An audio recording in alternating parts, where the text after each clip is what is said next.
आज का जो वीडियो है स्पेशल साइंस है। तो अगर आप किसी भी कम्पिटिटिव एग्ज़ाम का तैयारी करते हैं, अगर आपका साइंस है तो ये आपके लिए बहुत ही इंपॉर्टेंट है। आप देख सकते हैं बीपीएससी का क्वेश्चन है।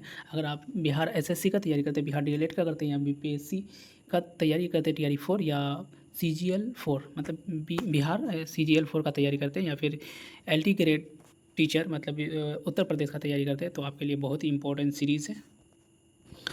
तो यहाँ पे फर्स्ट क्वेश्चन है, किस तत्व का गलनांक सबसे अधिक होता है। तो यहाँ पे पूछा किस तत्व का गलनांक सबसे अधिक होता है। तो टंगस्टन का होगा, प्लेटिनम का होगा, या फिर टेंडलम का होगा, या यूरेनियम का होगा। तो बताइए इसका आंसर क्या होगा। तो इसका जो आंसर होगा वो ऑप्शन नंबर यहाँ पे ए हो जाएगा, टंगस्टन का होगा। उसके बाद नेक्स्ट क्वेश्चन है, यहाँ पे क्वेश्चन दिया है, सौरमंडल में सबसे अधिक घनत्व वाला ग्रह कौन सा है। तो कौन सा ग्रह सबसे घनत्व वाला है। तो पृथ्वी है, या बुध है, या शनि है, या फिर मंगल है। तो बताइए इसका आंसर क्या होगा। तो इसका जो आंसर होगा ऑप्शन नंबर ये हो जाएगा, पृथ्वी हो जाएगा। उसके बाद नेक्स्ट क्वेश्चन है मानव शरीर में हीमोग्लोबिन किससे बना होता है ना, किससे बना होता है।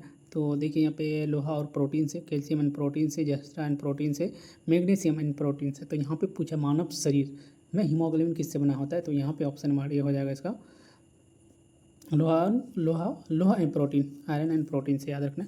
उसके नेक्स्ट क्वेश्चन है, न्यूटन के गति के तीसरे नियम का उदाहरण कौन सा है। तो न्यूटन के तीसरे नियम के गति का उदाहरण पूछा है। तो गाड़ी चलना, या फिर नाव को धक्का देना और पीछे की ओर चलना, या गेंद गिरना, या चुंबकीय बल। तो बताइए इसका आंसर क्या होगा। तो इसका जो आंसर होगा ऑप्शन नंबर यहाँ पे बी हो जाएगा। यहाँ पे नाव को धक्का देना और पीछे की ओर जाना। ठीक है। उसका नेक्स्ट क्वेश्चन है, यहाँ पे क्वेश्चन नंबर 5 है, मानव रक्त में रक्त कणिकाओं का मुख्य कार्य क्या है। तो मुख्य कार्य क्या है। तो ऑक्सीजन पहुंचाना। तो यहाँ देखिए रक्त कणिकाओं का मुख्य कार्य क्या है। तो ऑक्सीजन पहुंचाना, रोग प्रतिरोधक क्षमता को बढ़ाना, या फिर रक्त का थक्का जमना, या फिर पोषक तत्व तक पहुंचाना। तो बताइए इसका आंसर क्या होगा। तो इसका जो आंसर होगा ऑप्शन नंबर यहाँ पे बी हो जाएगा, रोग प्रतिरोधकता क्षमता को बढ़ाना हो जाएगा। उसके बाद नेक्स्ट क्वेश्चन है, सूर्य के केंद्र में कौन सी प्रक्रिया है ना, प्रक्रिया से ऊर्जा उत्पन्न होती है। तो यहाँ पे है नाभिकीय विखंडन, या नाभिकीय संलयन, या रासायनिक अभिक्रिया, या फिर तापीय दहन। तो बताइए इसका आंसर क्या होगा। तो इसका जो आंसर होगा नाभिकीय संलयन हो जाएगा। ऑप्शन नंबर यहाँ पे बी हो जाएगा। उसके बाद नेक्स्ट क्वेश्चन है, तो यहाँ पे क्वेश्चन नंबर 7 है, दूध में पाया जाने वाला प्रमुख शर्करा कौन सा है। तो यहाँ पे सबसे बेस्ट कौन सा होगा। तो यहाँ पे ऑप्शन नंबर ए है, सुक्रोज, लैक्टोज, माल्टोज, या फिर ग्लूकोज। तो बताइए इसका आंसर क्या होगा। तो इसका जो आंसर होगा ऑप्शन नंबर यहाँ पे बी हो जाएगा, लैक्टोज आ जाएगा। उसके नेक्स्ट क्वेश्चन है, किस विटामिन को एस्कॉर्बिक एसिड कहा जाता है। विटामिन, तो विटामिन सी को कहा जाता है, याद रखना विटामिन सी। ऑप्शन नंबर यहाँ पे सी हो जाएगा। उसके नेक्स्ट क्वेश्चन है, मानव हृदय में कुल कितने कक्ष होते हैं। तो मानव हृदय में कुल कितने कक्ष होते हैं। तो ऑप्शन नंबर ये है 2, 3, 4, 5। इसका जो आंसर होगा ऑप्शन नंबर यहाँ पे कितना हो जाएगा, सी हो जाएगा, 4 कक्ष होते हैं। उसके नेक्स्ट क्वेश्चन है, ये क्वेश्चन तो बड़ा है, किस धातु का उपयोग अर्धचालक है ना, सेमी कंडक्टर के रूप में होता है। तो यानी सेमी कंडक्टर के रूप में कौन होगा। तो ऑप्शन नंबर ये है यहाँ पे है सिलिकॉन, तांबा, लोहा, जस्ता। तो इसका जो आंसर होगा ऑप्शन नंबर ये हो जाएगा, सिलिकॉन हो जाएगा। उसके नेक्स्ट क्वेश्चन है, यानी ये देखिए ये क्वेश्चन है बहुत बार रिपीट होता है, तो आप लोग इसका तो बताएंगे नहीं, इसको हम और देते हैं, डीएनए का फुल फॉर्म क्या हो जाएगा। तो बताइएगा डीएनए का फुल फॉर्म। उसके नेक्स्ट क्वेश्चन है, ओजोन परत पृथ्वी को किससे बचाती है। तो किससे बचाती है। तो पराबैंगनी किरण से, और रक्त किरण से, गामा किरण से, एक्सरे किरण से। तो बताइए ओजोन परत पृथ्वी को किससे बचाती है। तो यहाँ पे कौन सा किरण से बचाती है। तो यहाँ पे ऑप्शन नंबर ये हो जाएगा, पराबैंगनी किरण।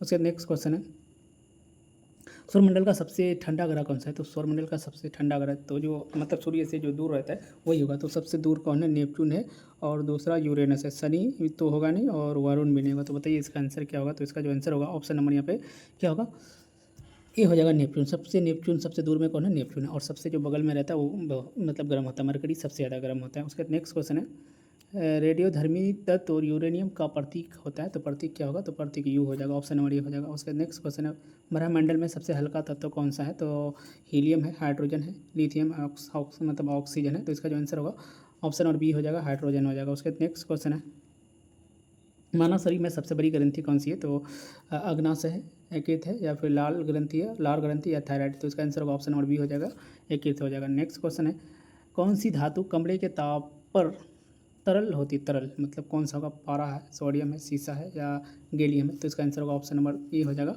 उसके बाद नेक्स्ट क्वेश्चन है, पौधे में भोजन निर्माण की प्रक्रिया को क्या कहते हैं? तो प्रकाश संश्लेषण कहते हैं, श्वसन कहते हैं, या फिर वाष्पोत्सर्जन कहते हैं, या फिर अंकुरन कहते हैं। तो यहाँ पे ऑप्शन नंबर है क्वेश्चन है, पौधे में भोजन का निर्माण की प्रक्रिया, तो प्रकाश संश्लेषण हो जाएगा। उसके बाद ऑप्शन नंबर ये होगा। उसका नेक्स्ट क्वेश्चन है, मानव शरीर में कैल्शियम की कमी से कौन सा रोग होता है? तो कैल्शियम की कमी से कौन होगा? स्कर्वी होगा, रिकेट्स होगा, एनीमिया होगा या गॉइटर होगा? बताइए कैल्शियम की कमी से क्या होगा? तो कैल्शियम की कमी से हो जाएगा ऑप्शन नंबर यहाँ पे